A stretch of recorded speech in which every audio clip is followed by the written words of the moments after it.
This is The Big Question with Dr. Ellie Gonzalez, brought to you by Good News Unlimited, tackling the big questions in a simple and positive way. And today's big question is, how do you start reading the Bible? When I first started reading the Bible, I read it like any other book. Like, you go to the first page and start reading, right?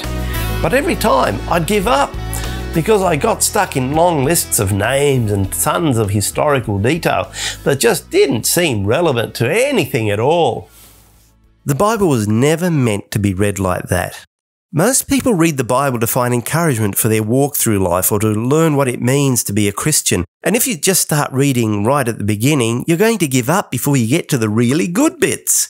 Well, after that, I'd tried a different tack. I started reading the Bible by topic, so I would pick a topic like, say, life after death, and I'd look up all the texts and passages that talked about that topic. That was okay, but still there was a problem.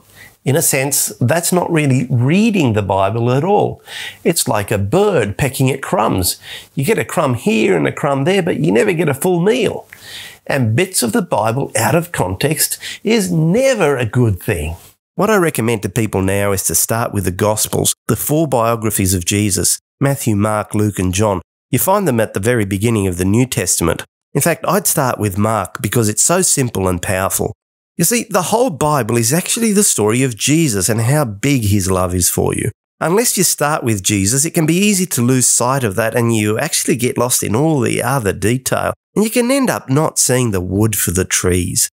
But I want to mention that we can't ignore the fact that there's been plenty of smart Christians who know the Bible back to front and who've actually used it to hurt other people. That's because they never understood what it's all about. You can't understand the Bible just because you have a brain and you can read. The Bible is a spiritual book, so it has to be understood spiritually. That means that you actually need the author of the book there beside you to help you understand what it means. And the great thing is that Jesus has promised to do just that through his Spirit. It's like your own personal guided book reading with God. For me, that's what makes reading the Bible so exciting. For more, contact goodnewsunlimited.com.